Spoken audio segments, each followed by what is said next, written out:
Good afternoon, everyone. I want to welcome my colleagues and all of our witnesses to this hearing of the Banking Committee's Economic Policy Subcommittee.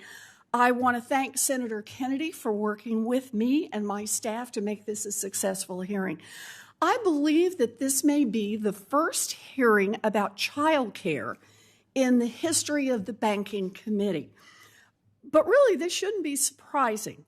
We are here to talk about our economy and economic recovery, and childcare is a critical part of how our economic recovery plays out and what our economy will look like going forward. As we look ahead to our post-pandemic economy, childcare is essential for helping parents get back to work.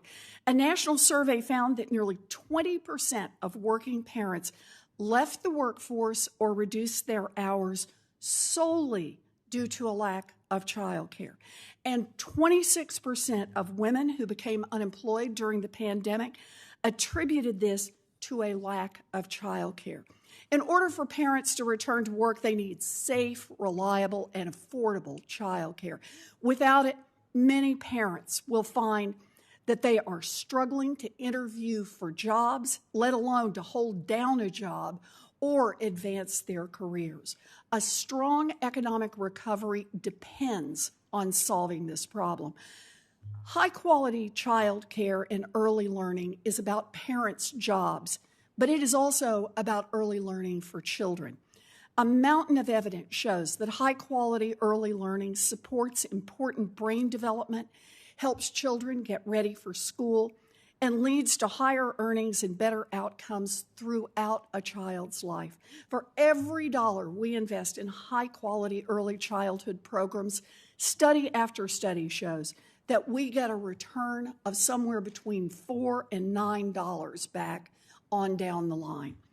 New research has found that spending on programs that support children's health and well-being reduce medical costs, improve college attendance, and lead to higher earnings and higher tax payments.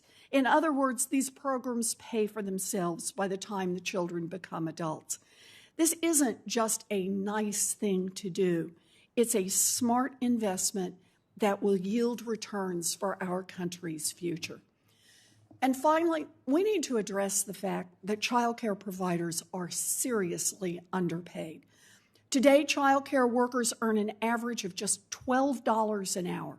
Childcare providers are some of our nation's most important early teachers, but our nation has undervalued the work they do for far too long.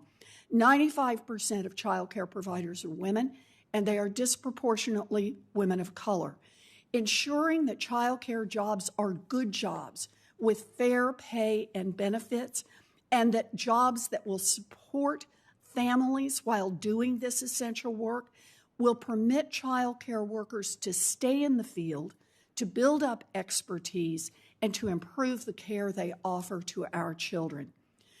For generations, we have told parents that when it comes to finding quality, affordable childcare, they're on their own. That's bad for parents, bad for babies, and bad for childcare workers. There's a reason that childcare was front and center in President Biden's American Families Plan. This is critical infrastructure that makes all other work possible. I'm very concerned about the bipartisan framework released last week that didn't include a word, not one word, about childcare.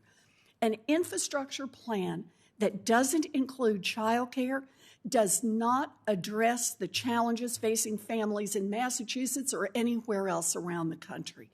Now is not the time to abandon what President Biden has proposed. Now is the time to expand it. I'm fighting for a $700 billion federal investment to make sure that every single family who needs it can find safe, affordable childcare. That's good for parents, it's good for children, it's good for providers, and it's good for our whole economy. So that's why we're here today, to understand the problem and to figure out how to address the challenges facing families and build a stronger economy that works for all of us. Our first witness, Fatima Goss Graves, is the president and CEO of the National Women's Law Center, where she has spent her career fighting to advance opportunities for women and girls. Next, we'll hear from Dr. Betsy Stevenson, a professor of public policy and economics at the University of Michigan. Dr. Stevenson has served on the Council of Economic Advisors as an advisor on social policy and labor market issues and as chief economist at the Department of Labor.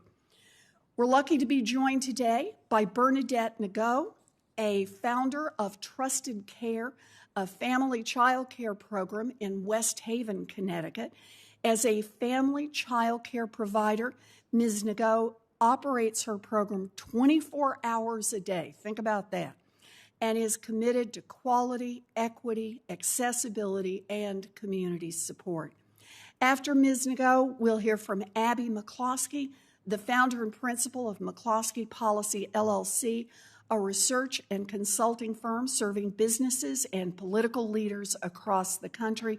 And finally, we are joined by Rachel Gressler, a research fellow at the Heritage Foundation, whose work focuses on retirement and labor policies, as well as workplace and family issues.